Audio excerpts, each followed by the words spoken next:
What's going on? Welcome back to another RPO College Football Podcast, your favorite podcast, your favorite college football podcast, that is. My name is Jerron Jones. I'm here with the man, the myth, the legend. You already know who he is, Mr. Ray Roberts. How you doing, man?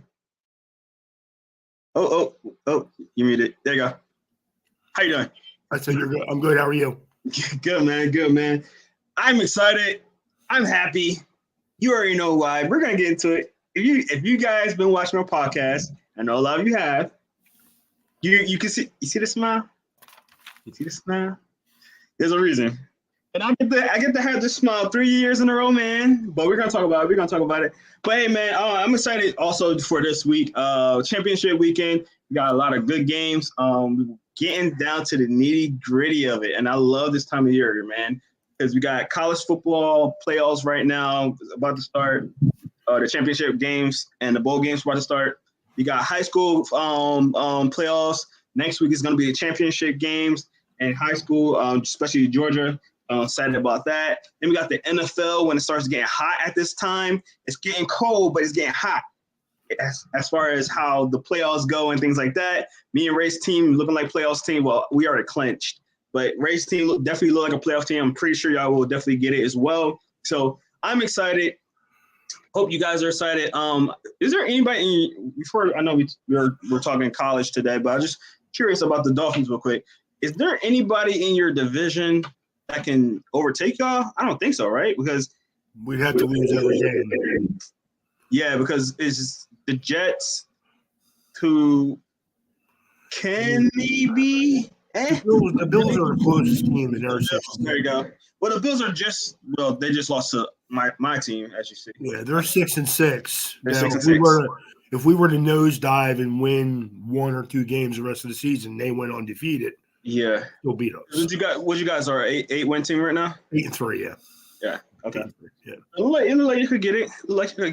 It's looking promising right now. The nice thing is I have 3 winnable games. I never say easy games because no game in the NFL is easy. Correct. But I got 3 winnable games, and then I got a really tough stretch at the end where I played Dallas, Baltimore, and Buffalo again. Definitely. Last 3 games of the season. But right now I play Washington. Then I play Washington, Tennessee, New York Jets again, and then I had them last 3 tough games. Gotcha. Yeah. So. If you see me scrambling right now, I just realized I don't have my regular notebook, so I have all my games and everything on there. So I'm gonna have to look at the games I text you, Ray. So okay, apologize for that, guys. But you know how this is. It's live, so live things happen. I have a little head cold too, man. So if you hear me blowing my nose, I can't help it. Oh man, hope you feel better, man. Hope you feel better. Okay, so this weather's killing me, man. It is cold. I'm waiting for. I see the good thing about Georgia. It does get cold. I don't like how cold it gets because expecting it to not be this cold this early in the year, or honestly at all when I first got down here. But it doesn't last too long. It only lasts for a month or two, to like 4 or 5 months in the north. So definitely. But let's get into these games, mate. Right. First game we're gonna talk about is Louisville losing to Kentucky. Whoa, what happened, Ray? It's a good game. Louisville's defense picked a bad week not to show up, basically. Kentucky, Devin Leary had a solid game. Yeah. But only 206 yards, but 3 touchdowns. Ray Davis had himself a really good game, the running back, averaged 5.4 yards carry. Had a touchdown, caught another 4 balls and 2 touchdowns. So he basically was most of the offense in the game. Yeah. But Louisville's defense – excuse me, has had some tough games this year, and this happened to be one of them. So. Yeah, no, I agree.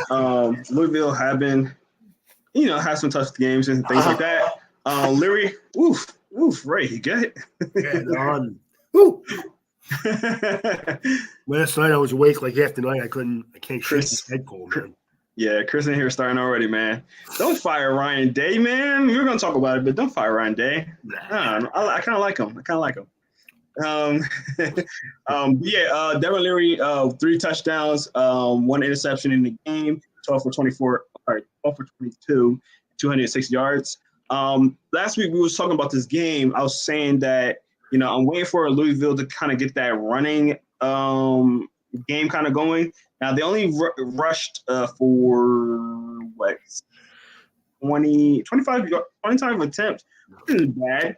The yardage was bad, which is only 83. But you know what, man? I want them to start running a little bit more. I wish they did a little bit more, and I think that's why the game was. But for you to be going into the fourth quarter and down as much as you were, I would expect that Louisville to kind of go run away with it. And I was looking at it, I was like, oh, yeah, Louisville got this. Then I turn around and Kentucky scores 17 points in the fourth quarter. So they kind of fell apart at the end, man.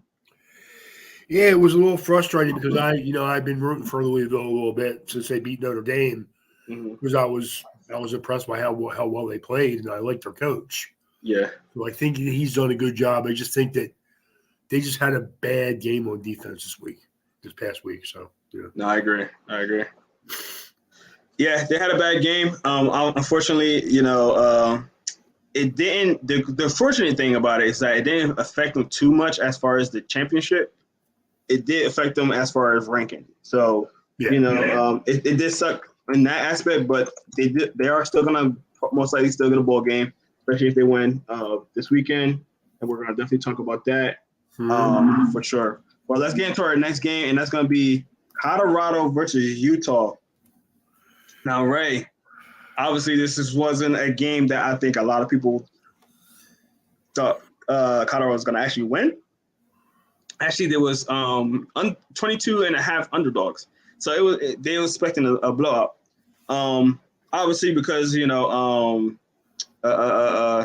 Sanders didn't play at all in this game. Yeah. He's injured in this one. So, a lot of people didn't think there was going to be even close. So at least they did make it a close game. Ray, I want to know what's your overall thoughts on this game in general.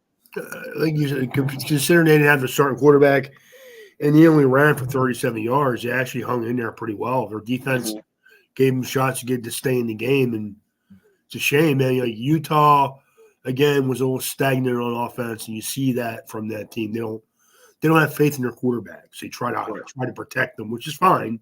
Yeah. And they won the game, so that's all that really matters. And Colorado played very well in this game, even though they did lose. It's a shame, we were talking earlier about, what's going on with Colorado right now. And part of me understands. I do understand that people probably are afraid that Deion may not stay there very long, especially if he's successful. Yeah. But, I mean, again, we talk about this, you commit to a team, you should play for the team. But I agree. The fact that they played that well against Utah without their starting quarterback is all you need to know, because we all know that Shredder Sanders is a good football player. So yeah, I agree with that, Ray. My takeaway from this is that obviously both teams did not have, Colorado didn't have their starting quarterback, and Utah, passed for 10 attempts in the entire game. Like you said, they was trying to protect the quarterback. They was very injury riddled in that game. Ball a lot in that game as well. So my thing is Utah's, really good defense. They're gonna try to rely on the running game, especially if they have injuries. That's pretty much what they did in this game. They had control most of the entire game. My thing is, they really, really miss Cam Rising. I'm telling you, Ray, I think this was a top 6 team if they had Cam Rising this year. I agree. You have a backup quarterback and you still ran the ball for 272 yards. Tells you all you need to know about, how well if they had a good quarterback. And I'm not saying that, that Batari is not a good quarterback, but he's not Cam Rising. We know that. Yeah. Yeah, and for them to be 8-4, and playing the way they are, and like most of their games were close games that they lost. I think there was only one blowout game, and I forgot who they played. They got blown out by, and that was kind of recent. I think that was like 3 weeks ago. But yeah, this Utah team is a good team, man, and It is. I do want to give them a shout out because they did a lot for very little, So I agree. So let's get into the next game real quick, and that's gonna be let's talk about the UGA game real quick. Let's talk about that one real quick. UGA versus Georgia Tech. Obviously, I was telling my buddy the other day that, man, most of this week, the week that just passed, you're gonna get a lot of close games, and the reason why is that is a lot of rivalry games. You get a lot of rivalry games. You get a lot of teams that are very close, and they know each other. They play each other tough every time. And I think this was the same case right here with Georgia and Georgia Tech. Now, I don't think there's any point of this game that you would be like, oh, Georgia Tech is going to win this game, but it made you a little nervous. It made you a little nervous at some point. So, Ray, tell me what you think about this one. No, I think, like you said, Georgia Tech got out there and played a pretty competitive game. Mm-hmm. Georgia's just a little better with them as far as talent goes. And there's something to be said about playing a team you're pretty familiar with. So, Correct. No, I agree with that. And this is the other thing too. And again, I keep saying this, and I'm trying not to keep saying it because when I say it, the Georgia fans think I hate their team. I don't hate Georgia. I just hate how y'all react when I say certain things about your team. Like, or if I say anything about Michigan, y'all just be like, Michigan sucks. Blah, blah, blah. Anyway, listen, I'm still not sold on Carson Beck. I'm not. I can't put a finger on it. He's not proven it to me yet that he can win against really good teams yet. And we're gonna see. We're gonna talk about the Georgia and Alabama game. And I'm gonna spoil it right now. I have Georgia favorite right now, but I don't want to say too much because I'm gonna spoil some stuff. But Carson, right now, I'm not a huge fan of Carson Beck.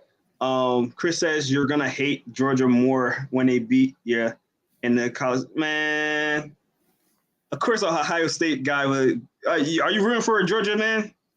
Are you rooting for Georgia? Because they just beat y'all last year too. So are you rooting for the team? You see, that's the thing, though, Jerome. Like, honestly, it doesn't matter if it's a Big Ten team or if it. I mean, obviously, if it were Notre Dame, I would not root for an SEC team to beat a Big Ten team. I won't do it. I I like it. I mean, I'll give you my honest opinion on who I think was going to win. Obviously, yeah. But I would not root for an SEC team to beat a Big Ten team. I won't do it, dude. That's all. I wouldn't do it. I mean, I don't, because we always talk about this, dude. We always, again, we all know that the SEC teams are pretty loaded with talent. They are, not as much as they used to be, but they're so loaded with talent. But I get a bad taste in my mouth about how it's like it's their right and privilege to be the best player. Come on, man. Like, no, man. I would never root for. Doesn't matter if it's Michigan. Oh, good. Doesn't matter if it's Michigan, Ohio State, Penn State. I'm not rooting for any of them teams to lose to an SEC team. I just won't do it. I agree. I definitely agree with that. But yeah, man, we in rare territory right now. These guys are going to be talking, and I'm all for it, man. Y'all keep talking. We'll see when the chips fall. It is what it is, man. And I'm gonna save it to when we get to the big game. I'm gonna save it till we get the big game. But let's get to our next one, man. FSU versus Florida. Ray, I was like not really shocked at this game, but a little like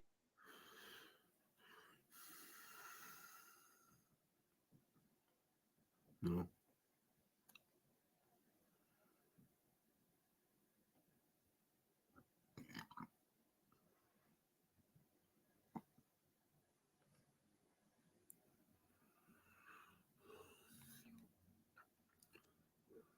Sorry about that. That's fine. All right. Yeah, I was actually entertained by this game. It wasn't a lot of quarterback play, but I'm such a defensive guy. I thought this game was cool. Just seeing two young quarterbacks kind of go back and forth, shows some potential in both of them. I thought it was pretty cool. Ray, what was your thoughts on this game? By the way, it was a 24-15 game, very close game all the way to the end. Florida State did win at the end of it and kind of like put a stamp on the game. But Ray, what's your thoughts on this one? Like you said, Stuart, Florida State did a good job running the ball. Trey Benson had 95 yards on 19 carries, so he averaged 5 yards a carry. Had 3 touchdowns. Neither quarterback really did anything substantial. Mm-hmm. Kind of just managed the games. Yeah. Like you said, it was pretty much a defensive game most of the way. So. Mm-hmm. Getting that call. But while he's getting that call, I'm going to talk about this game. Yeah, what Ray said, you've seen some potential in some of the quarterbacks. You've seen, I like the fact that they were both kind of in the game and really they didn't waver. They, when things was breaking down or things like that, it was a pretty entertaining game. I really enjoyed the game. Benson went crazy for those 3 touchdowns. That last touchdown he had was in the same run. I thought that was really cool. Then you had Johnson on the other end. I like to see these receivers on both sides. Both sides have really good receivers. Coleman on FSU actually had 6 targets, only 1 reception. So it was kind of weird for me to see Coleman like that because I think Coleman's one of their better receivers. And then even on the Gator side, you have Parcell, who's really tall, fast receiver, only had 1 catch as well. So it was more of like seeing these guys kind of battle it out defensively. Both defenses really stopped the other team's best receivers, and I thought it was a fun game. What's the percentage you give Louisville upsetting FSU this weekend? I would say it's a little bit higher, just because Florida gave FSU a good game without a good quarterback. Now, they have a good defense. They have playmakers all over the field. I think Louisville is more healthier. They have a more established quarterback in Plummer. So if you was to say give a percentage, I'll give it a 67%, I think. Based on the quarterbacks, based on Louisville having a good defense. Louisville is still a good team. They've been struggling a little bit lately, but I just think that FSU just not having that quarterback there, Louisville will be able to game plan a little bit better. Thanks, Chris, for that question. If you have any other more questions, please let me know. Put it in the chat room. Anybody else have any questions, please put it in the chat room. We will be answering all those as well. So, yeah, this was a good game, man, and I was super excited to see this. It was really good. I liked it. I don't know. Seeing Mike Norville, the coach, call some really good plays at the end of the game. I liked it. So, all right, we're gonna get to our next game. Let's do. And again, I didn't have all this on here, so I apologize, guys. Let's do trying to wait for Ray to come back before I get to the good ones. No, it's just that I kill that switch for like 5 or 10 minutes. I turn the thermostat off. I'll go let's back. You hear Ray in the background. Let's do Clemson versus South Carolina. Now, Clemson is a intriguing team, man. They've been bad all year, and then they chose to be good at the end of the year. But this game was another defensive game. We had South Carolina only scoring 7 and Clemson only scoring 6. Now, my thing about this too, man, is Plumnick is still not up to par, man. As you guys probably know on this podcast, I talk about him very highly. I think that he's talking about Iowa and Nebraska. Are we gonna do that? Sorry, Jerome. I guess. No, it's fine. We were just going on the Clemson and South Carolina game. So let me get to Clemson, South Carolina. yeah, Okay. so Clemson versus South Carolina. Yeah, I got it. So yeah, like I was saying, Klubnik didn't play that well in the game, man. I'm still waiting for him to have that breakout kind of game. It's not looking good right now. The fact that it's at the end of this first season, we would hope that he would progress a little bit more. Now they're gonna be a little bit patient with him. He was a top quarterback recruit out of Texas, so they're gonna be a little bit patient with him. They're gonna give him another year, see how he does. But it's he probably on a thinner leash than most quarterbacks going into next year, just because of how he haven't been performing with the talent that he does have. This kid is talented, man, and he's just not getting through with it. Ray, what's your thoughts on this game? It's like him and Spencer Rattler are both talented kids that never seem to. The difference is Klubnik's young, and Spencer Rattler continues to just fall off the wagon. Yeah, we'll have a few games in a row where he looks pretty good, and then we'll have a game like this. This was a boring game to watch. It really was. Yeah. Horrible game to watch. So, Yeah, I agree, Ray. It's a 16 to 7 game where South Carolina only had 169 total yards in the game.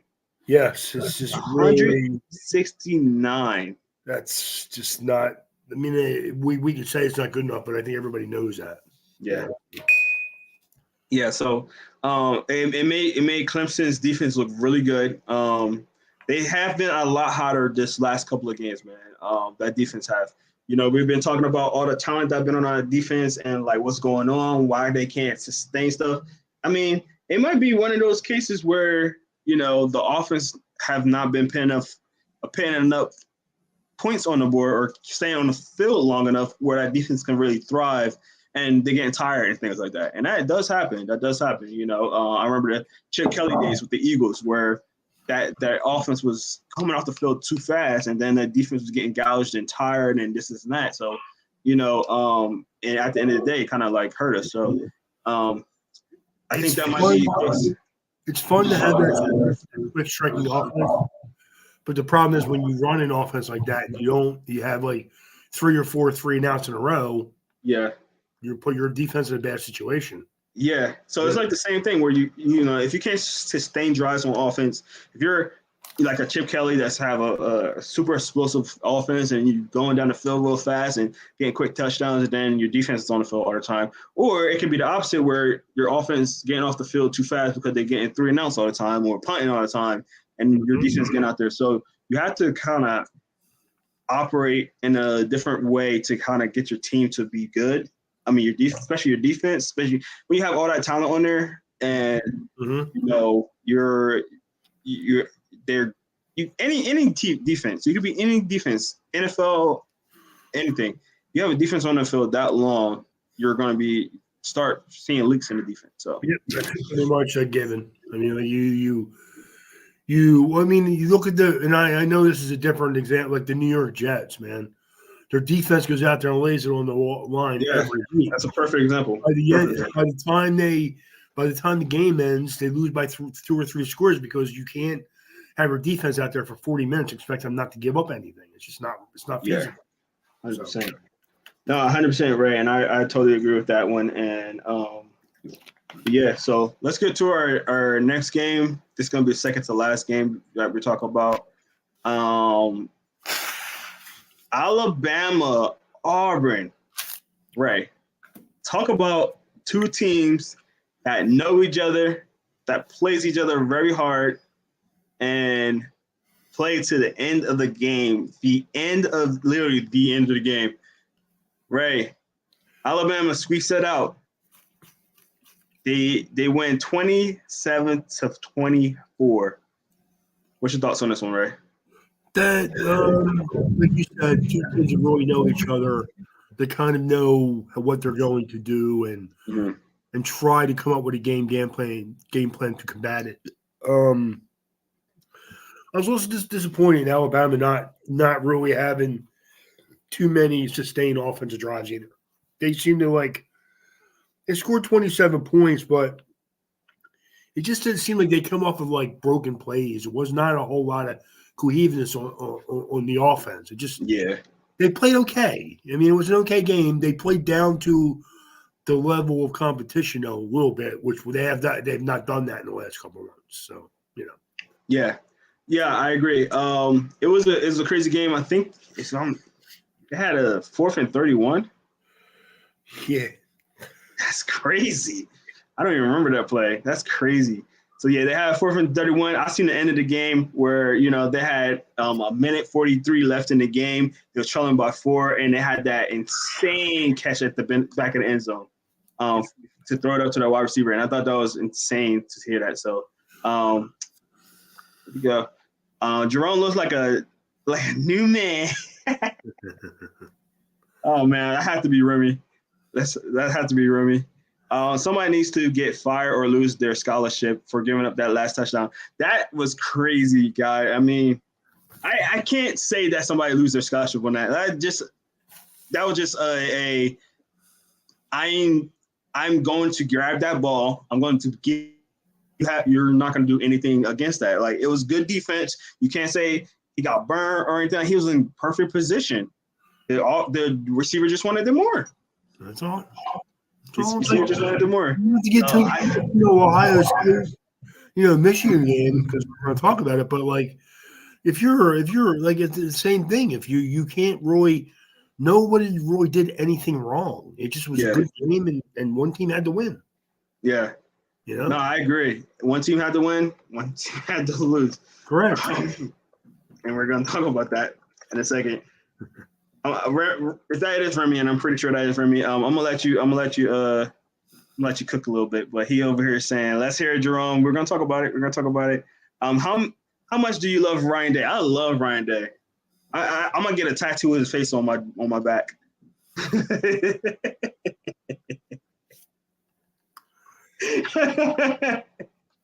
Oh man, do not fire Ryan Day, please don't fire him. But to get back to this game, man, it was a very intense game. Monroe said he'll never forget this game in his life, which he shouldn't. I think games like this too, and we're gonna talk about the rankings a little bit in a second, but I think games like this too, like, and I was saying this on our podcast last night, is that a team like Alabama, that's your rival. Yeah, you should be paying attention to them, but you also kind of looking ahead a little bit, and you know who you're gonna play. The game was already set in stone. It's gonna be Alabama. It's gonna be Georgia. No matter what happened in between either of those games, that was gonna be the game next week. So everybody already knew that. Same thing happened last week, where you had a Michigan team playing a Maryland team. Yes, they're rivals, but the big games next week, you're kind of looking ahead a little bit. I think this is pretty much that same case in that situation. I think that Alabama was just happy to get out with a win. They were fine, no matter how they got it. So imagine, oh no, I read some of this already. That's funny. Imagine being handed a Ferrari in a race with a bunch of Toyotas and Nissans and still not getting to the finish line. That's Ryan Day. Listen, that's a little disrespectful. Michigan got some dudes, man. Michigan got some dudes. So don't. We're gonna talk about that in a second. A lot of talent that man has. Wash. Let's talk about it. We're gonna talk about it. You want to get to this, Ray? You want to talk about this game? Let's talk about it, because this man's talking filthy right now. Michigan, Ohio State, the game. I'm trying to sound like what's his name? Gus Bradley? No, not Gus Bradley. The guy's name. But anyway, yeah, the game that everybody looks into. Michigan, Ohio State. Michigan beating Ohio State for the third time in 3 years, 30-24. Now, I'll say this. It was not a bad game. And I got to tip my hat to Ohio State. Y'all kept it a good game. The last 2 games we played you guys have been blowouts. This was a good one. I will say that I'm not going to say either. I'm not gonna say Ryan Day got up coached, because I believe in Coach Moore. I think he's a good coach actually. So I knew with Jim Harbaugh not being in, it's gonna be a little different, but I was confident that he could get it done. I think that it's hurting you guys more because it wasn't our head coach. Got beat by our backup, well, our offensive coordinator, essentially, our interim coach. So a lot of you guys are like, oh, Ryan Day sucks and this, and that. I think he played this is his best game that he played against Michigan, I think. Agreed. I think that Michigan and Ohio State played a good game, and one team had to lose. Yeah. He said the job too big for this man. I don't want to hear it. And yes, Jerome, he got out coached by Michigan's JP stuff. Listen, man, that's very that guy that's been coaching Michigan now. Yeah, yeah, he's gonna get a head coaching job soon. That's why I don't go there, man. I don't need to bash Brian Day to know that the Michigan coach did a good job. Okay, I'm not going to do that. So 100%. Yeah, I'm not doing that either. But my thing until it's like the difference between this game, because I actually think Ryan Day called a good game. I think the difference is the quarterback. Agreed. Now, last year you could have been like, all right, Ryan Day did not play a good game. Yes. He had C.J. Stroud. C.J. Stroud was hot. And C.J. Stroud did have a couple of brain farts in that game. He could have ran a couple of times to kind of help his team out. But my thing is, like, I wholeheartedly, I don't think this is a Ryan Day thing. I think it's more of your quarterback threw 2 interceptions at really costly times. He forced one to Marvin Harrison, got picked off by Will Johnson, and put some respect on Will Johnson's name. That boy was playing, Marvin Harrison really well. And then as soon as Will Johnson went out, it was some trouble. And don't get me wrong, my boy Sanders still is still another really good corner, but he's more of a slot corner rather than a outside corner. Will Johnson, who's a sophomore corner, playing against one of the, if not the best player in college football. The best non-quarterback in this year in college football. There you go. Well, there you go. So, definitely. Like, the kid's been a stud for 3 years now. So what is there? 100%. Chris says the difference is Michigan coaches were aggressive on their calls, while Ryan Day went for it on a couple of fourth downs too. I don't know. I don't see what you're. I don't know Ohio State fans. I don't see what you're saying. I really don't. He deserved a job somewhere after a couple of games he coached. He coached very well. Yeah, thank you. I appreciate that. Anyway, anyone will play Marvin Harrison good with Kyle. The dude is I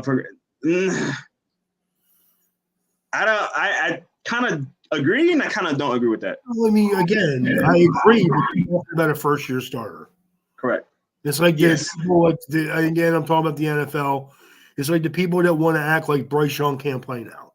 Yeah. I mean, come on, dude. The guy's been in the league for a year. You got to give him a break. Not even a full year. McCord's been a college. It's just like his first season as a starting college quarterback. Did you think he was going to have struggles against good defenses? Come on, man. He had a solid game. Yeah. Chris says McCord made only one bad throw. The first pick, the second pick, he got hit in the throat. Correct. He did, but also he could have stepped up in the pocket. He could have got the ball out faster. Those pass rushers coming. He was sitting like in a pocket forever trying to look for somebody. You can avoid that by throwing the ball away, stepping up in the pocket, scrambling a little bit. You can't just say it wasn't his fault because he was getting hit. Yes, he was getting hit. Yes, he did get the pressure up. The offensive line didn't help him out. But also, he was standing there for a while. It wasn't like it was like a quick pressure and he had to hurry up and get it out. I feel like he was standing up back there for a little bit, and he couldn't find anybody. Instead of doing what good quarterbacks do, which is get the ball away, get rid of the ball, or move around the pocket, he stood there and took it. So the one pick he was it was a bad play. The first one was horrible. It was bad. Yeah. But I mean, really, you can't say scramble dude has some issues. No, there's a difference between scrambling, like scrambling out to run and scrambling in the pocket, staying within the pocket. And that's the one thing I do like about Jalen Hurts. He kind of like does that in the pocket as well. Like everybody thinks he's just a runner, yeah, but you can scramble within the pocket to avoid sacks or get the ball out. You know, fans should know that they had C.J. Stroud. He was probably the best at it in college football. 100%. You know who was really good? You know who was really good at it? In the pocket. Right. You know who was really good at it and didn't run? He had $1,000. He had 1,000 yards rushing in his career. Who's that? Tom Brady. Right. He's great at scrambling within the pocket. Honestly, man, you could argue that the greatest quarterbacks of all time all been pocket passers, dude. Correct. Even Patrick Mahomes is a great player. Mm-hmm. And he does take off a run when he has no chance. But he's not a runner. He's not running, dude. He scrambles within the pocket. Difference between, and I'm not bashing Lamar Jackson. I'm saying the difference. Yeah, here you go.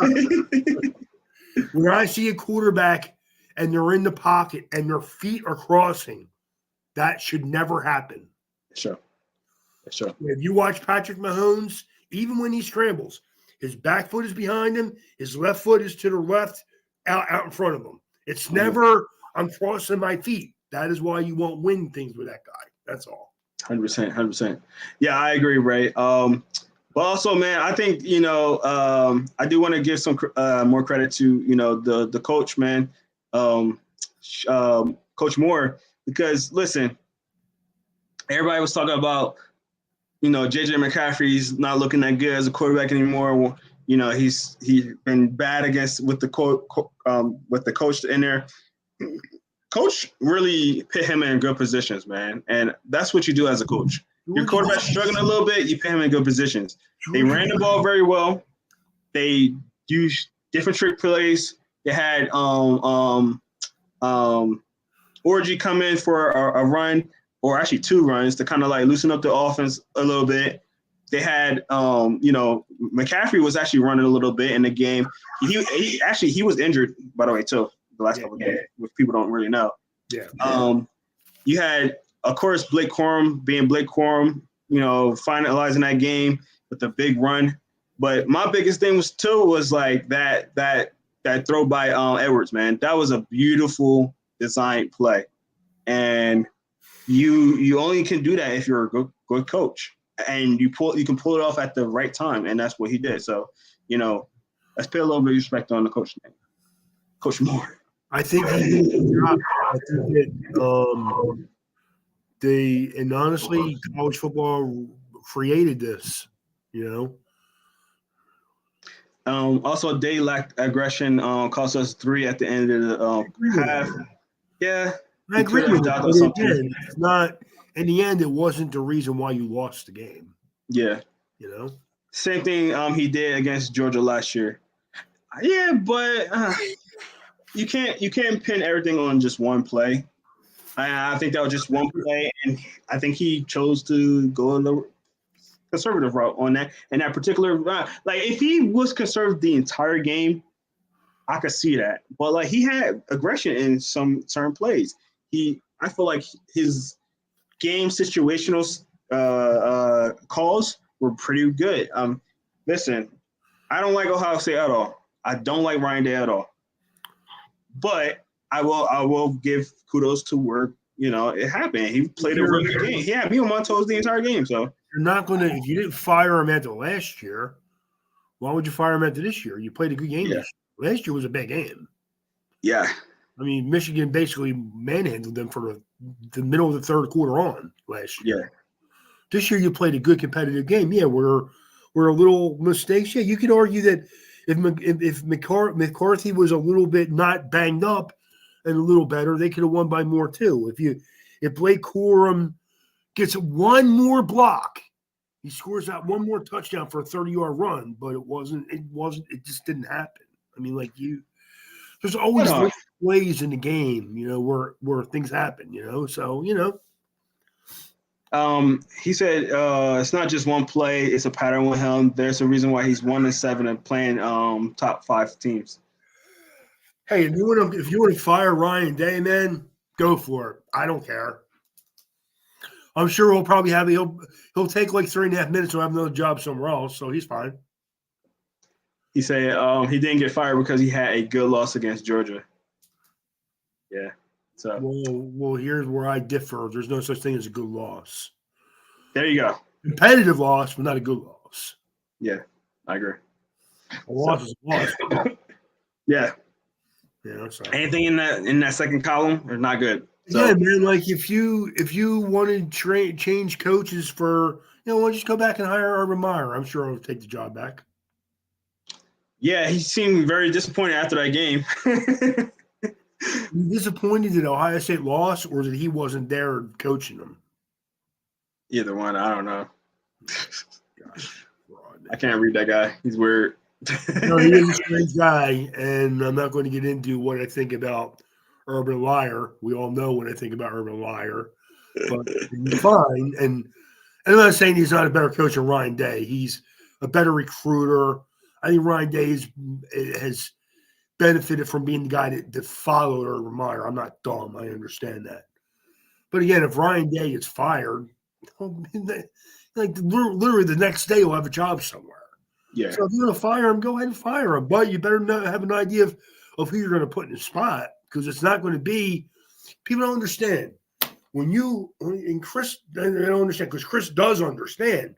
When you change head coaches, you change your recruiting. Mm-hmm. That's what you don't want to do. You talk about how good Ohio State's roster is, and it's good. Yeah. Do you really want it not to be as good? Put the wrong coach in there, and that's what will happen. Yeah, and you might find some guys leaving from it. So I hope he takes the A&M job. I'm sad. Unless you're going to hire or rehire Urban Meyer or find somebody of that ilk, where is he? Ray, that's crazy. That's crazy. That's crazy. That's crazy. That's crazy. Yeah, Brian Kelly has 200 wins. It's not like he's a horrible coach. That's true. That's true. But I don't think he's not a bad coach. Yeah. No, Ray got a point there. Ray got a point there. You told me Ryan Day and Brian Kelly are similar. I'll take Brian Kelly all day. Dude, I think he's a good coach. Yeah. I don't like him. Yeah. He's never going to win nothing at LSU. That's fine. But he's a good coach. I mean, he was good at Notre Dame. He was good at Cincinnati. He'll be good at LSU. Yeah. He won't do it to win, but he'll be good. He'll be fine. Definitely. All right, let's get to our next topic before we start predicting next week. We're going to talk about college football playoff rankings. Rankings just dropped last night. And some surprises. I got a couple of questions for you, Ray, with it too. But let's get through it real quick. Number 10, we got Penn State at 10-2. At number 9, at 2-2, we got Missouri. At number 8, we got Alabama at 11-1. Number 7, we got Texas at 11-1. Number 6, it dropped to 6 at 11-1. Georgia. Number 5, we got 11-1 Oregon. Number 4, undefeated FSU. Number 3, undefeated Washington. Number 2, undefeated Michigan. And number 1, undefeated Georgia. Now, obviously, there's a theme right there in the top 4 spots. First, I'm going to ask this, Ray. What's your biggest surprise in this ranking? I think it's actually not a bad ranking. Say again? I think it's not a bad ranking, actually. I think it's pretty good. I think it's pretty good. I don't really have a problem with it. I mean, like, some people would probably say maybe Alabama shouldn't be ranked lower than Texas. But if you look at Texas' schedule, man. They beat Alabama. And they played 5 ranked teams, which is more than any team in college football. So, I mean, again, I got that thing you sent me last night or the other day, and I'm like, and I went down and looked at it. At Texas has more wins against ranked teams than any team in college football. And that's a fact. Yeah. No huge surprises. I'll be the first to say I think Ohio State. I didn't expect them to be out of the top 5. I feel like you could make a case for Alabama. Ohio State and Oregon to be flipped.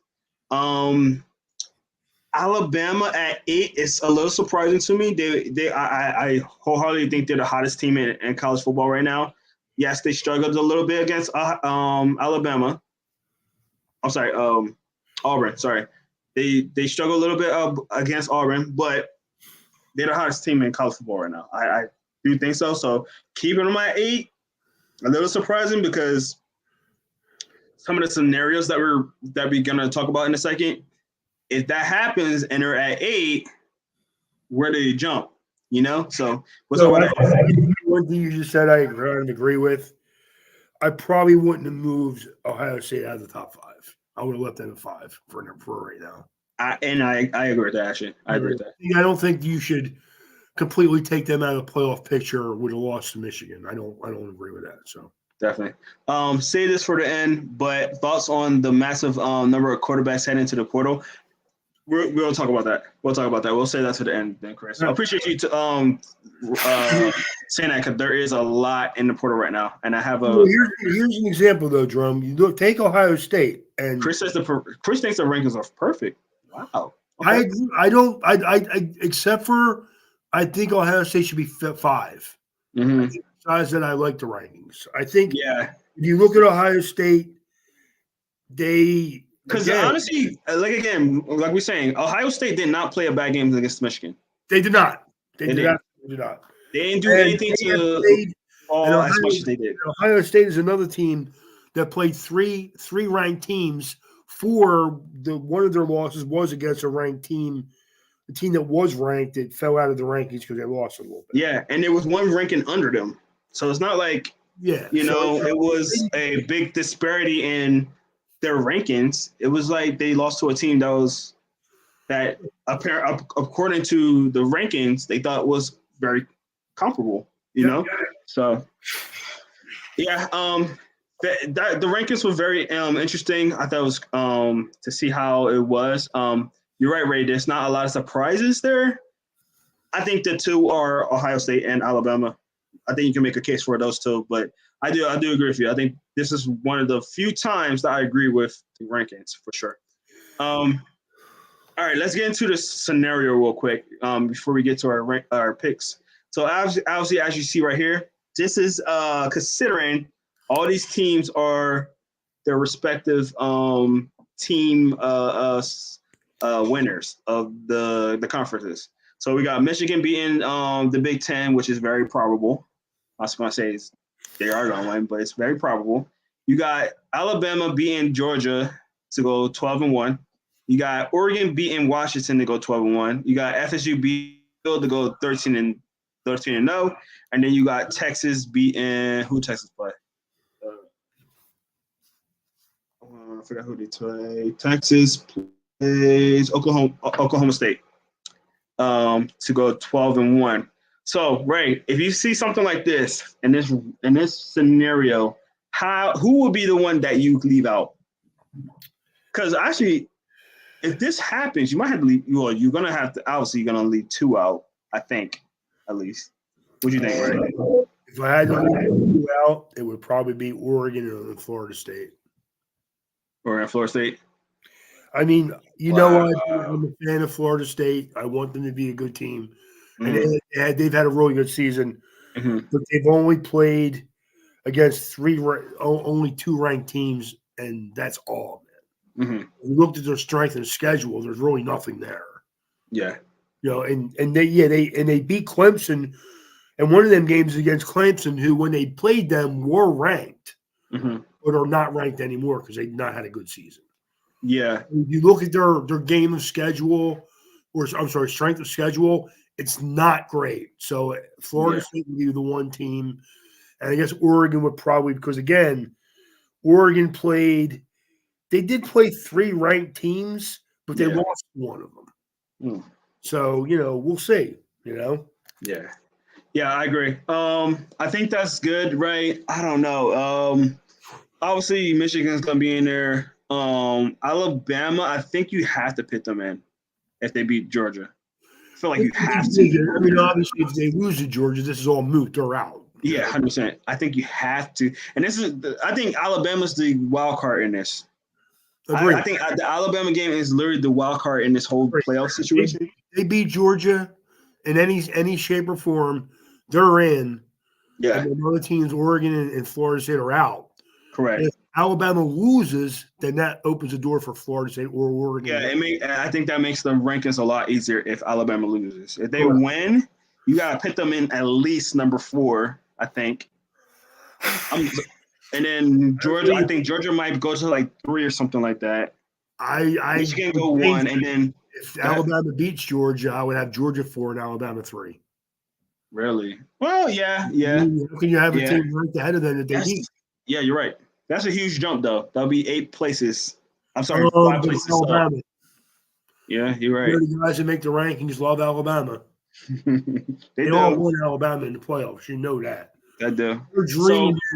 Their dream is Alabama, Michigan, in for the national title, man. Yeah. Or Georgia, Michigan, one or the other, man. Yeah. My thing about the Florida State team, they'll be undefeated, but they don't have their quarterback. And I don't know how much of that kind of like plays into it. And I think it does have a chance in there. I think I feel like you can't put FSU in no matter what. I agree. Alabama beats Georgia. They're in. Yeah. Honestly, if you ask me right now if Alabama would beat Florida State, the answer is yes. Yeah. 100%. I wouldn't be rooting for them. I would root for Florida State. Yeah. But Alabama would probably win the game.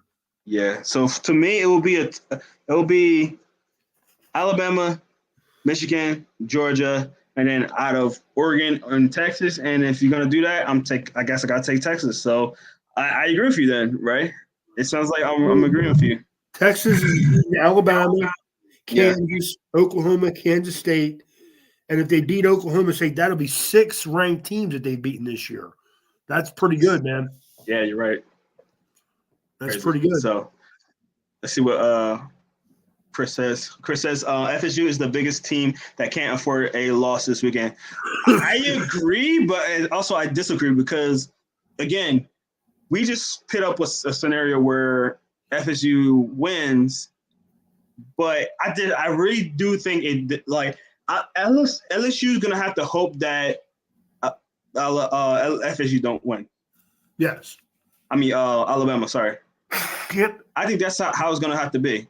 Where if Georgia, they're going to have to hope. Yeah. Uh-oh. Yeah, they're going to I think that FSU is going to have to hope that Alabama don't win. No, they need to hold their breath and hope that doesn't happen, because if that happens, they're out. They're definitely out. If they do that, honestly, my top 4 teams would be Michigan. Where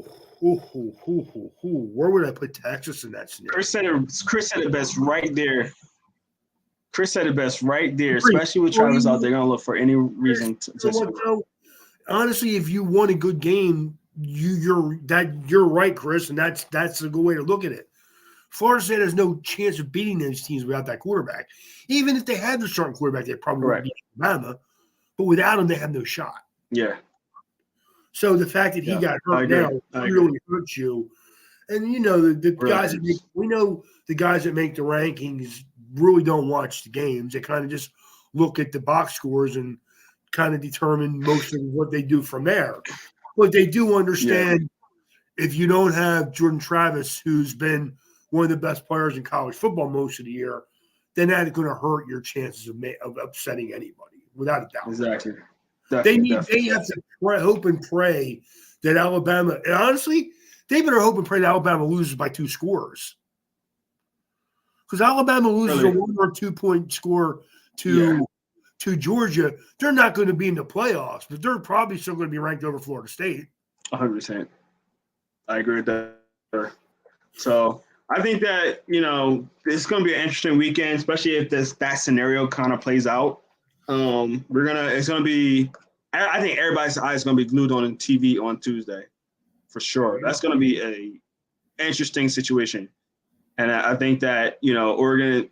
I think not Oregon. FSU's really need to make sure they root for Georgia to win, because if not, I just don't see how they would jump in, and Alabama will have to be in the top four. Well, I mean, one, you have the brand. Okay, that's first and foremost. Michigan, Florida, Alabama, Notre Dame, even USC, Texas. They have the brand, dude. They want that. They would love Texas to be there too. Yeah. I think some people will love Texas to be there because people are waiting for Texas to be relevant again. Yeah. They are. Is Ewers playing, or he's still injured? Do you know? Still injured, I believe. I don't think he's playing.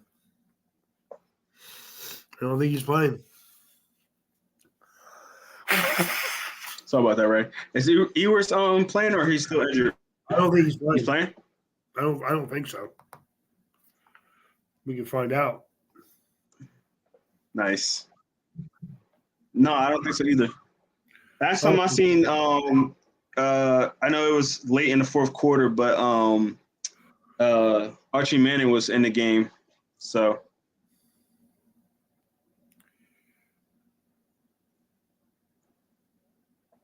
Can you hear me okay? Yeah. Okay. I'm just trying to see if they think he's going to play or not. Yeah. Chris says Alabama, Georgia, Michigan, and Texas. The committee dream field. I think so. I think so too.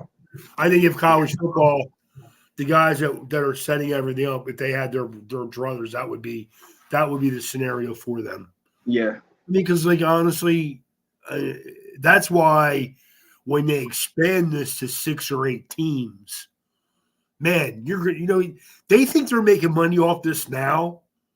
Dude, when you expand this to 6 or 8 teams, you are going to have a cash cow that you've never dreamed of before, dude. Definitely. You're going to be able to sell tickets and merchandise for months for this stuff. I don't understand how they're so dumb. Dude, you need 6 or 8 teams. And because now we're not having this discussion, all these teams would be making it. And then everybody would be happy. And then, maybe Florida State is not a Michigan or an Ohio State, but they're right under that, man. Miami, when I was a little younger, Miami was relevant, dude. That team was loaded. Florida State was loaded. Oregon was was a pretty loaded team at times. I mean, Oregon is another team. They're not up there with the big 4 or 5 or 6, but they're just right below them. They're not USC, but other teams, except for UCLA, is relevant. I mean, that's the other thing. If Chip Kelly's not going to, that's what Ryan Day should do. He should leave Ohio State and go to UCLA. Dude, he would clean up out there. They will love it. Okay, dude. All right. And that team there, because I've been out in California, I have relatives out there. Dude, they were all UCLA fans. They hated USC, but they were Northern California. Yeah. So I mean, they didn't but UCLA out there is not quite, it's not USC, and it's not to me because I'm a traditional type guy. But I know from being out there, the UCLA's brand means a lot out in the West Coast. Definitely. So, Ray, you said something a second ago, and I was going to wait until the end of the podcast to talk about this. But I just learned this myself the other day, and I'm super excited about this. Ray, did you know that the NCAA is making a 12-team bracket? Really? Starting next year. College football. Wow, dude. That's a little more than I would like. A little more. I agree. A little more than I like, man. Yeah, a little more than I like. Because it's not only because I think it's too many teams, and it's going to be everything's going to be really cluttered to the very end, which I don't like. Yeah. You're not going to make as much money off of it that way. Mm-hmm. You don't want everybody to be involved. It's not a participation trophy.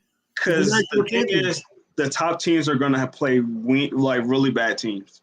Yes, like when you're 1 playing 12, that's too big of a gap, dude. That's too big.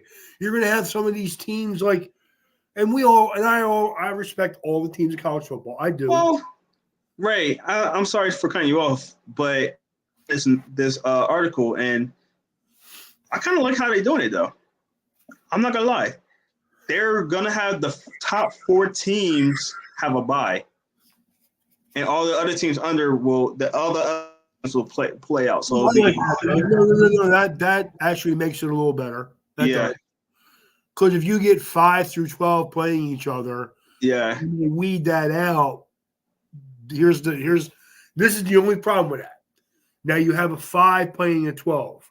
A 12 beats a 5, and then they will get demolished the week after that against that team with the bye. Absolutely demolished. That's true.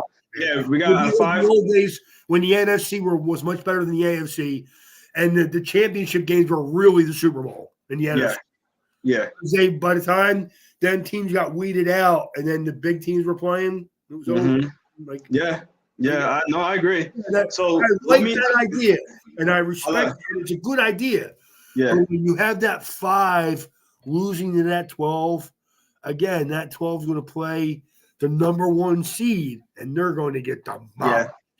So, Roy, this article, I'm reading it as we're talking. It's literally, we talked about them expanding the playoffs so many times, and this sounds exactly like what we're talking about. So first of all, let me go through this real quick for the guys that didn't know. And I know this podcast is going to run a little bit longer just because we're covering a lot this week. It's a lot to cover. So 12 will be playing 5, like you said. 11 will be playing 6. 10 will be playing 7. And 9 will be playing 8. You got the top 4 teams on bye the first week. And then whoever wins out of that, depending on the seeding, that's how they'll do it from there. The other thing is because we were just like, man, the reason why the playoffs, they don't really have playoffs because of the bowl games. They're making all these money on the bowl games. What bowl games are going to do this? They are literally word for word, bar for bar, saying exactly how we thought. So they're going to rotate the bowl games every year. So the quarterfinal is going to have the Fiesta Bowl for next year. The quarterfinal is going to have the Fiesta Bowl, Peach Bowl, Rose Bowl, and Sugar Bowl as the quarterfinals. And then the semifinals is going to be the Cotton Bowl and the Orange Bowl. Then the year after that, the quarterfinals is going to have the Cotton Bowl, Orange Bowl, Rose Bowl, and Sugar Bowl. And then the semifinals will be the Fiesta Bowl and Peach Bowl. So I think that's cool. Next year, the title game is going to be Atlanta next year. And then the year after that is going to be in Miami. So I feel like that's been like the 2 destinations recently, actually. But I don't know. I'm excited about it. I wish it wasn't 12. I would rather have 8. You know what, though? Here's the thing, though. Looking at for this year, right? Mm-hmm. Of course, my phone's not cooperating. Of course, it's not. Talking about the ranking from this year? Yeah. Okay. So I'm going to take this year's ranking. Yeah. So you had 12. Number 12 is Oklahoma. Yep. So they would play Oregon. Number 5, Oregon. Yep. Okay. Now, really, Oklahoma's not a bad team. Yeah. You lose to Georgia, but it would probably be a decent game. Yeah. Unless because they play the extra game, they have injuries. Correct. That's what I worry about, dude. Yeah. If you have guys worn, they go into that game, they're dumping it all on the line to get into to get into that next bracket, and now they're playing a rested team that's the number 1 team in the country. I agree, and probably get healthy because they rested. You know what, though, Jerome? It's going to make money. Everyone's going to make a lot of money. I mean, if that's your goal, then everybody should be fine. 100%. But what it also does is, like we're saying this year, you would have again. Oklahoma, Ole Miss, Penn State, Alabama, Texas, Ohio State, Oregon, Florida State, Washington, Michigan, Georgia. That would be nice. It really would be if it were this year. Here's another problem. And I'm sure these teams are glad that probably like Florida State and Oregon are like, yeah, well, next year, you don't know if next year's going to be this year. You don't know that, man. You're assuming. And Florida State's had a really good year. But we also know that after you lose players, sometimes you got to restock the shelves a little bit before you're that team again. LSU has not been as good as they were 5 years ago in 4 years now. Mm-hmm. They won that national title. They were loaded offense, without a doubt. Yeah. They have not been anywhere near to that level since. I agree, man. If it were this year, it would work out pretty good. Because I do think Oklahoma is a good team. And I think they can compete against Georgia and Michigan. They will lose, but it could probably be a decent game. Yeah. Unless, again, because they're playing an extra game, you have injuries and you lose a guy here and there.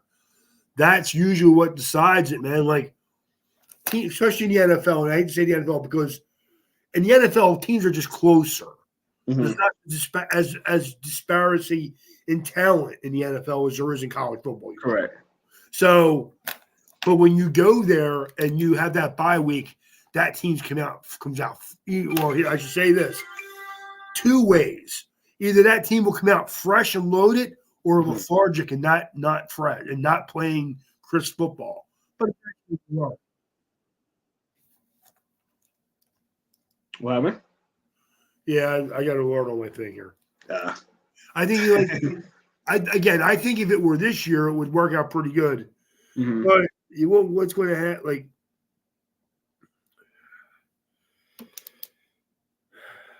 I don't want to bring up a bad subject, but I had a little I was talking to a Notre Dame fan earlier, and they were going telling me, and it was a girl, believe it or not, dude. And she was telling me, "Oh no, they had a good season." I'm like, "No, they didn't." He's like, "Well, no, it was good. They won 9 games." I'm like, "No, they won 8 games. They can win 9 games if they win this week, or if they win a bowl game." Yeah. No, it's not been a good year. Yeah. Not been a good season. I mean, and then she told me, "Well, my husband's a big Notre Dame fan." I'm like, "I'm glad. That's cool." She goes, I said, "Well, how does your husband feel?" She goes, "Well, he thought they were going to win more games than they did, so that wasn't a good season, right?" Correct. Yeah. The ultimate goal is to win the championship. That's correct. The ultimate goal. And I feel like, if you don't win the championship, they don't have a good game. Correct. It's not a good season. If you're not in the playoffs, it wasn't a good season. Correct. Agreed. Or at least in the playoffs, or at least the championship to compete for it. Right. That's the nice thing about having 12 teams. Like Notre Dame's had a down year. It makes it a little bit more fair, though. It does. It does. I think that I'd be surprised if teams like Notre Dame and USC, which are not playing great right now, USC may have a hard time, man. If they lose Caleb Williams and they're going to be in the SEC next year, they're not going to be as good as people think they're going to be, dude. They're just not. Yeah, we'll definitely see, man, because I do like Malachi Nelson. He is going to be the next quarterback in there. I do like him, but obviously we don't know anything about him in the college ranks. He was a really good high school player. So we'll see. But, man, I agree with you, Ray. You can't just replace Caleb Williams. You just can't. So, I just think he's been really good player for years now. Yeah. I still think the USC would have been better off staying in the Pac-12. But definitely. My opinion. Well, we're gonna see. Next year is gonna be very, very different. We got teams very different because again, with this playoff seeding, all the changes in college, the conferences, it's gonna be a weird, wild 2024. We're gonna take a while to get used to it, to be honest with you. Yeah. Even the idea of 12 teams making the playoffs after it being 2 for 60 years and now 4 for the last 5 or 6 years, right? Yep. I mean, basically, it was like 2 teams that played for a national title every year for 80 years. Mm-hmm. Now you got 4 teams, and now it's going to be 12. Wow. That's a huge jump. That's such a huge jump. But, hey, man, let's see how it goes, man. Let's not knock it before we see it. So sounds like a money maker to me. All right, let's get to our game picks, man. We're going to try to go a little fast on this because we've been talking about a lot of stuff, and then we're going to get to Chris's last comment before we get off. But real quick, Ray, New Mexico State versus Liberty. Who you taking? Liberty's favored by 11. I got Liberty. Same. Yep. All right, let's get to the next one. Oregon versus Washington. I get Oregon, man. Oregon is favored by 9.5 at home. Away. It surprises me, man. It does, but it screams at me that I have to take Oregon, though. Yeah, I'm taking them too. Bo Nix made a believer out of me, man. Yeah. Kind of weird to say it after the first couple of years watching him, but I'm gonna take Bo Nix as well, man. Let's get to our next bowl game. Toledo versus Miami of Ohio. Toledo is favored by 8. I got Toledo. Same. All right. Let's get to our next one. So far, so good. So far, we've been agreeing. Oklahoma State versus Texas. Texas is favored by 15. I got Texas. Same. It's making it easy right now. This might be a little bit harder. Boise State versus UNLV. I got Boise State in the game. Yeah, Boise State is favored by 2.5. They're away, but I agree, Ray. Yeah, I'll take Boise. Yeah. They usually play better in big games. So yeah. Speaking of teams that play better in big games, and this is actually round 2 right now, I think, if I'm not mistaken. Troy versus Appalachian State. Troy is at home. They favored by 6. Who you taking? I got Troy. You got Troy? Yeah. This won't be the one I'm gonna actually disagree with you. Okay. I think. Wait, before I make this, I think Appalachian State played Troy already, and Troy destroyed them. This was like, I think, the one game they got crushed on. No, they didn't play. Actually, they didn't play. That makes me think now. I could have sworn. Yeah. Schedules now to see if they played any common opponents. I thought they played each other already. Wow. I thought that was one of the games that Appalachian State just destroyed them. Common opponents, not really. They have not really. So I mean, they lost to Kansas State, who was a ranked team. They lost to James Madison, which was a bad loss for them. Yeah. That really is their only bad loss. Yeah. So I agree. I'll take Troy. Yeah. I'm gonna take Appalachian State, because Appalachian State did beat James Madison in overtime. So, and I think James Madison was probably one of the better teams. If they didn't just recently lose, I think they would have been a team that they would have been pissed off about the bowl games not being eligible for a bowl game this year, for sure. I mean, I'm sure they still are, but it's not as high of a bowl game as they probably want it. So we'll see about that one. All right, let's get to our next game, which is a little bit closer in the not polls, but the rankings, the line. There we go, the line. MSU versus Tulane. Tulane is at home. They're favored by 3.5. Who you taking, Ray? We got Tulane. Yeah, same. Yeah. All right. So far, so good. We got around the same. Let's see. All right. Now we got our top 3 games real quick. We got Georgia, Alabama. Georgia is favored by 6. They're away. Who you taking? Well, actually, this is a neutral site. Sorry. I'm taking Georgia. Georgia? I don't care who wins the game, really. I think it would be interesting, make it more interesting if Alabama won. To be honest with you, but I think Georgia, until Alabama beats them, because they haven't beaten them, it's like Michigan against Ohio State. Until you beat them now, I can't. 5 years ago, I would never taken Georgia to beat Alabama.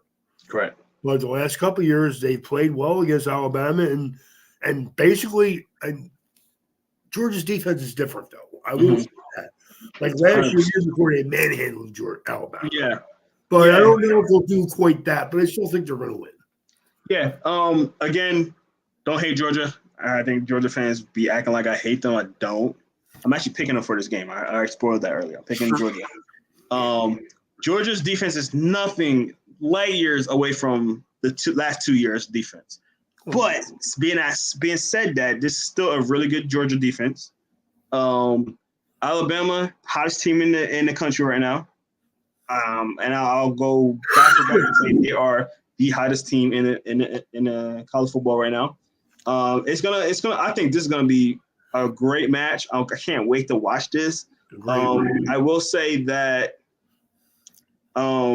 if Alabama do win, and this kind of makes me want Alabama to win, I don't think they're gonna win. Or if they do, it's gonna be a close game. But if Alabama do happen to win, it's gonna turn this playoff upside down. I'm excited to see that. Yes. Here's the thing, Jalen. If Alabama is to win, Jalen Monroe is going to have a phenomenal game. I agree, and we'll see. I agree. Definitely. All right, next one we got Louisville versus FSU. Who you taking, Ray? Wait, let me give you the line. FSU is favored by 2.5. They are home. I'm taking Louisville. Sorry, I keep saying home. You taking Louisville? I'm taking Louisville. Damn, Ray. I hate to say this because it sounds like I'm making an excuse for Louisville shitting the bed last week, but I think they saw this game against Florida State this week and was like, man, that's a huge game. We need to just make sure we get to that healthy. And I think Louisville will come out here and play good football against Florida State and they're going to win. I do. Jerome is gone. I'm back. Okay. Yeah, I'm taking Louisville as well. I just think that, losing your quarterback, man, it's going to be tough. And don't get me wrong, that Florida team, good Florida team, but you had two teams battling it out with backup quarterbacks. So LSU had their quarterback all this whole time with Plummer. I think he's a good quarterback. I just think that Louisville defense is going to be too much for the young quarterback, man. So I agree. As well. I was actually surprised with the line, but we'll see. Obviously, the last game. Go ahead. Florida State should be favored by more than 2.5, though. They're at home. Oh yeah, true. That's true. The only reason you would think is, well, the quarterback's not playing, but if they make it if they make the line, say they go 4, then people are going to jump on Louisville. If they go lower than 2.5, 2, then people are going to jump on Florida State. Yeah. So they keep it kind of about even right there. Yeah, if they keep it there. That's what the line makers are trying to get money on both sides of the spectrum, man. That's what they do. That's true. It's still early in the week, so that could change very fast. Absolutely. All right. Obviously, the last one, Michigan versus Iowa. Who are you taking, Ray? I think this game is funny because Iowa got 2 transfers from us. One being McNamara. I think he might be injured. And then my guy Eric All that we interviewed some years ago when he was in high school. So I think that's going to be interesting in that aspect, but this is not going to be a good game. This is why I get annoyed with the fact that Michigan and Ohio State are in the same division in the Big Ten, because really we know they're the best 2 teams in the conference. They should be playing for the championship game this week. Mm-hmm. And we got to watch Michigan go out there and destroy Iowa. Yeah.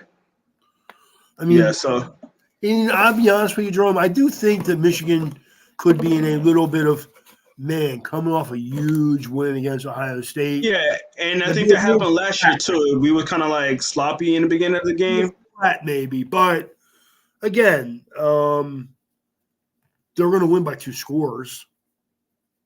They may not win by 23, or they can win by 30. Definitely. McNamara's funny. He called Michigan that other team. That's funny. He is funny. That's funny. That's not good. That's not a good idea, dude. Dude, I don't like guys that talk shit before the game, dude. I'm a firm believer, though, man, that you don't talk shit unless you're on the field. You know what? It's crazy because both him and Eric All won't be playing. Why? It said it's 2. They both injured. Wow. McNamara had any injury, so did Eric All. They won't be playing in this game. And he's talking like that. That's crazy. You putting your guys under fire. He is. He's I mean, I guess, hey, if you're not going to be on the field, you can say whatever you want, right? No, you shouldn't talk at all. Jerome, I am a. He got a torn ACL. I am a firm believer that you talk shit on the field, and off the field you keep your mouth shut. Yeah, that's crazy. Yeah, man, when I played baseball and football and some hockey when I was a kid, dude, I talked a lot of shit, but not off the field, on the field. Yeah, I hear you. All right, let's that's gonna be our game picks for this week, Ray. Good luck with you. I think we only got one game that's different. Yeah, you got that, Troy. Yeah, I had to mix up a little spicy. Oh, you hate Appalachian State. You do? I thought you did. Oh, I don't hate them. I just hate what they did to us, and I'll never forget that game. Okay, gotcha. That game haunts me every time I even sniff of that game. I have games like that too, man. The Boston College game against Notre Dame in 93. Yeah. Dude, this is going to sound crazy. My all-time horrible pro football game, 1974. Miami is getting ready to go back-to-back Super Bowls. Back-to-back. I'm sorry. Back-to-back. And they're playing the Raiders. Kent State was falling down. The quarterback of the Raiders. He's falling down like the 10 or 15-yard line. And he literally and he's left-handed, so he kind of just flings it out of his hand, and the ball goes to the backup. It literally goes through like past 4 Miami Dolphins guys, and then it gets into the back of the end zone to the backup tight end. I think I remember that game. No, I'm sure you've seen the highlight 100 times. Yeah, that's what I meant. I still see it now, and I still feel the same way I did when I was like 12. That's crazy. Like, I still can't believe it happened. To this day, I watched it. I'm like, we didn't just lose this game, right? Yeah. The thing is, the next week is the Immaculate Reception with Franco Harris. Yep. Steelers and the Raiders. The very next week. After the Sea of Hands, they called that play the Sea of Hands with the State were playing. Yeah. The Immaculate Reception is the very next week. That's crazy. That was a crazy year. That was a crazy year. Man. Okay? Definitely. All right, I get to Chris's last comment. Well, not last comment, but his comment from earlier. He said, thoughts on the massive quarterbacks heading to transfer portal. So let me read off some really, really quick. Iowa's Spencer Pentrus, the Texas Tech Sam Shaw, Will Rogers from Mississippi State. You got the Vanderbilt's Ken Seals. You got Baylor's Blake Sharpen. You got Texas State. That's what they are. They got Jabari Macklin. You got Will Howard from Kansas State. You got Sam Levitt, or I think that's how you say his name, from Michigan State. You got the other Vanderbilt quarterback, AJ Swan, who a pretty big, pretty player. You got Miami's Tyler Van Dyke. Oh, this is way too many. I can't go through all these. But they got a lot of quarterbacks that are in the transfer portal already. Now, the transfer portal don't officially open until December 4th. Like, what's your thoughts on all those names, man? There's a lot of quarterbacks in that portal right now. I don't want nothing to do with any of them. Dude. I know Notre Dame will probably try to go after one of them guys. I agree. I don't want nothing to do with any of them, dude. Nate Johnson is one of them. They're quitters, dude, as far as I'm concerned. Yeah. I mean, don't get me wrong. I know Alex Van Dyke or Tyler Van feels like he got a raw deal in Miami. Mm-hmm. And I'm not saying he's completely wrong about that. The coach does not show great confidence in him. Mm-hmm. Get that? But you got to remember, he didn't recruit him. No, people did not recruit Van Dyke. Mm-hmm. You just got him. So So yeah, I'm sure, and I don't know every situation with every kid, so I'm sure I shouldn't say that about all of them. Yeah, But my first my first thought is they're quitters. yeah, But again, I don't know every situation. I'm sure if I did, I'd think, okay, well, like I just said, Van Dyke, because I know his situation. Again, because I'm a Miami Dolphins fan, so I get a lot of this information that comes to me because of the hurricane. yeah. And I get it. And I thought, here's the thing. I thought Sam Hartman was really going to be good for Notre Dame this year, but he I wasn't. did too. I did too.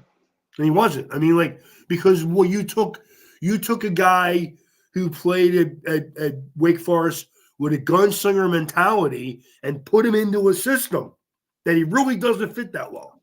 Yeah, Again, yeah, I thought you were going to change the offense a little bit to fit him, but you didn't. yeah. But that's fine. It's fine. It's fine. But are we going to do that again? Yeah, I feel like that's going to be a lot of how college football is probably going to be with the teams that can't recruit a quarterback, or the quarterback that do recruit don't really pan out. They're going to bring in guys that have a kind of a name a little bit, bring them in, hope they can fit into their system, and it won't, and then they will have a bad quarterback. I think that's the case with Notre Dame. They had a young quarterback that was highly recruited. They brung in. Oh yeah, y'all getting what's his name too, by the way. The guy's name. It's crazy. I interviewed him. Well, Carr coming in. He's a freshman. Carr. There you go. You got Carr coming in. So that's great. Are they going to play a freshman? He might. He doesn't usually do that. Really? Okay. He don't usually do that. Now, could Straw be that good where he comes in and plays? Yeah, I guess it's possible. Yeah. Anything's possible. And then you did bring in Minchie from Pitt, and he's not a bad player either. So, I mean, you have some guys who can compete there. Mm-hmm. I would rather just let guys come in and compete and develop. That's what I mean. Like, we're not developing players anymore? When they get tired of our system, they just go to another system because that team fits them better, or they can make a couple more dollars. I mean, isn't it ever about winning? Yeah, it's gonna be rough, man. It's gonna be rough. These quarterbacks just coming and leaving. So, and we seen it. We already seen this going through with a couple of other teams, like the guy from Pitt a couple of years ago. I forgot his name. He went from USC to Pitt, from Pitt to Boston College, I think it was. And then he's in the fifth year, and he transferred 5 years. So we kind of seen it coming. You talking about did it with the Notre Dame? Salafis or whatever his name was. Yeah. I mean, here's the thing though, Jerome. We're not developing players anymore. Mm-hmm. We're bringing them in, and if they're talented, like a C.J. Stroud, or I don't want to pretend like Sam Hartman wasn't a good player. He was, dude. Yeah. Great at Wake Forest. Mm-hmm. So we took him and dumbed him down, apparently. Yeah. So I mean, if you want to bring in a guy as because again, CJ Carr's, and I don't want to turn into a whole Notre Dame thing, but this is the team I know the most about. I'm not going to lie. Yeah. I would rather just bring in the young guys we have, let them compete. But I could see the theory of we'll bring in a veteran guy too, who's played a season or two. Yeah, I can see you grabbing one of these transfer guys. Just in case these guys are not ready. I get it. Mm-hmm. But if you do that, then you got to change your offense to fit what these guys do. Exactly. You can't run the same 3 plays in the run game and throw the same 2 or 3 routes combinations every game. It's crazy. We're not good enough to do that. Yeah. And that's where, as much as I don't want to get on the Notre Dame coaches because I like Marcus Freeman, I do, they need to be better. Way better. I agree. Because I talk about Notre Dame's tradition because I'm passionate about it. And that's what bothers me. Everybody I listen to is very passionate about Notre Dame. And here's the thing. If you think Notre Dame had a good year, that's fine. I don't think they had a good year. If you want to pretend like 9 wins is good enough, then that's fine. But don't do that when I know at the beginning of the year you were saying that we're going to win no less than 10 or 11 games. Because that's what bothers me. Guys were saying at the beginning of the year, we have a shot. And I thought so too, because they were telling me we have a shot. We're a talented roster. With Alabama changing quarterbacks to Ohio State, we have a shot. We didn't have a shot, dude. We didn't have a shot. We're not as good as Michigan. We're not as good as Alabama right now. We're not as good as any of the teams in front of us. We're not. And I'm tired of pretending like we are. And if it's not talent, because everybody tells me Notre Dame's roster is talent, and I see some of the talent, then it must be coaching, right? Yeah. Okay. All right. No, I had high hopes for Notre Dame. I'm not a Notre Dame fan. I don't really like Notre Dame, but I co-host with you every week, man, and I get to listen to you and see some of the players on your rosters, and I'm just like, man, Notre Dame's gonna be good this year. Oh, you got Sam Hart. Oh man, you got a quarterback now, and just unraveled, man. Just really unraveled. So, you just had wrong. You had a good year. You had a solid year. There you go.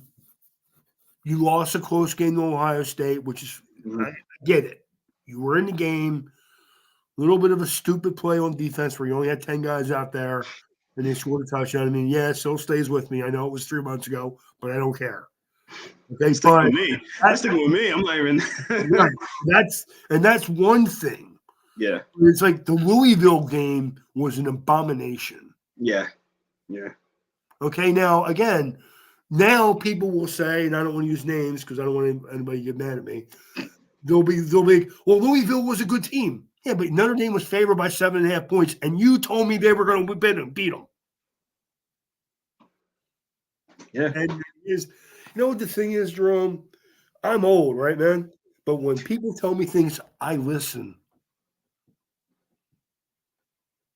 It's smart, man. When you tell me something, I'm not going to forget that you told me it. And here's the thing that's good about me. When I tell you something, I won't forget I told you. Even when I'm evaluating players, man, I just give you my honest opinion. Am I always right? Of course not. No one's always right, dude. Correct. I was completely right about C.J. Stroud, but not everyone's not always right, man. Yeah, you're right. You was right.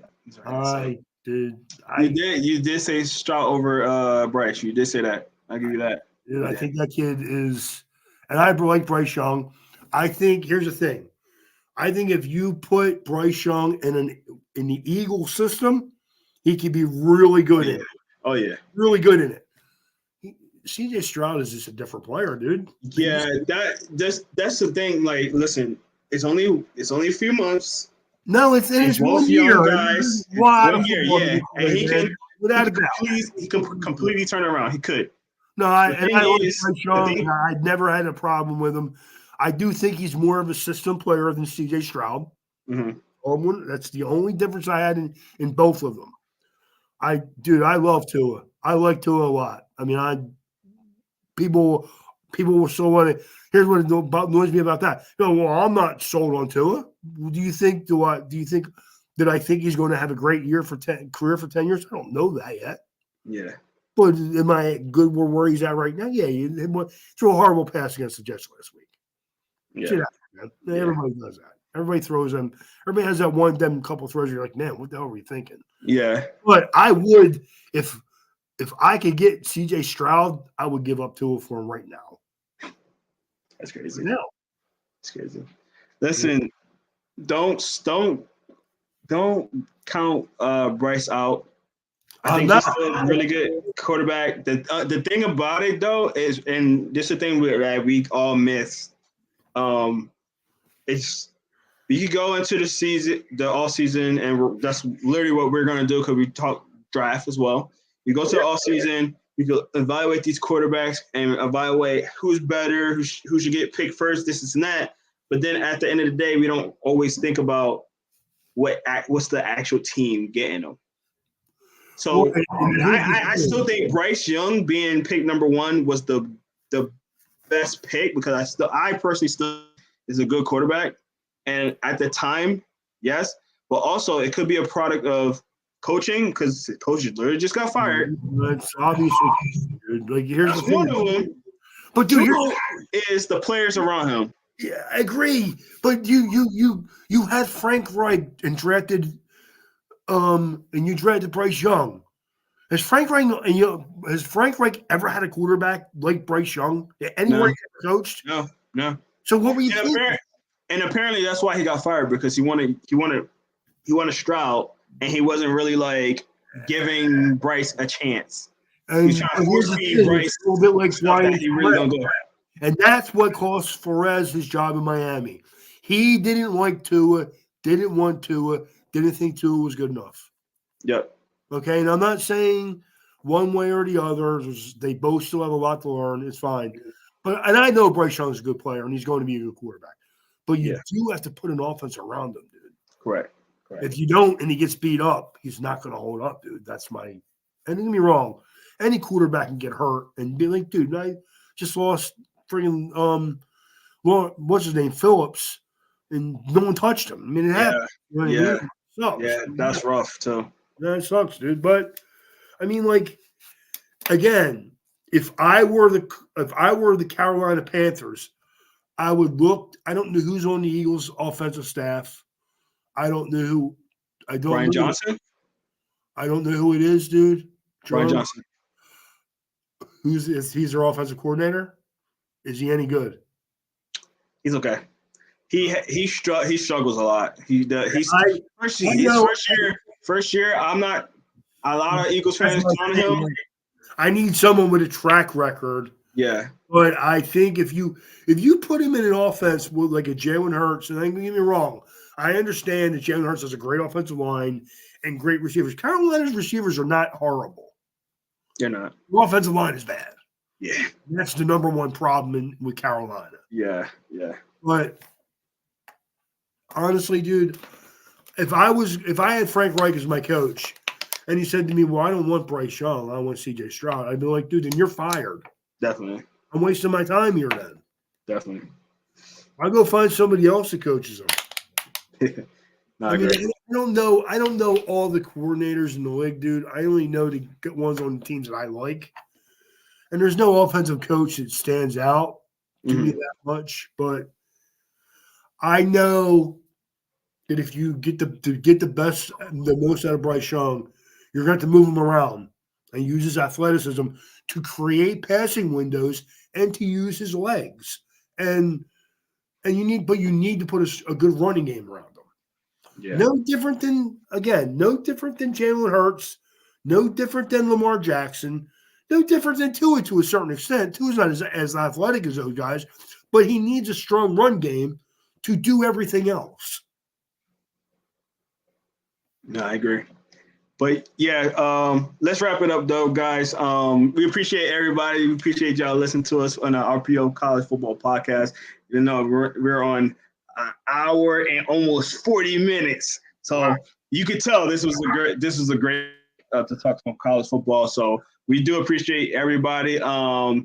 Let's tune into some of these championship games. A lot of them are going to be a little one-sided, but I think the big ones, obviously the FSU game, the Texas game, the Oregon game, and obviously the SEC championship game with Georgia and Alabama. I'm pretty sure everybody's gonna be watching that one. So we got some good games still, man.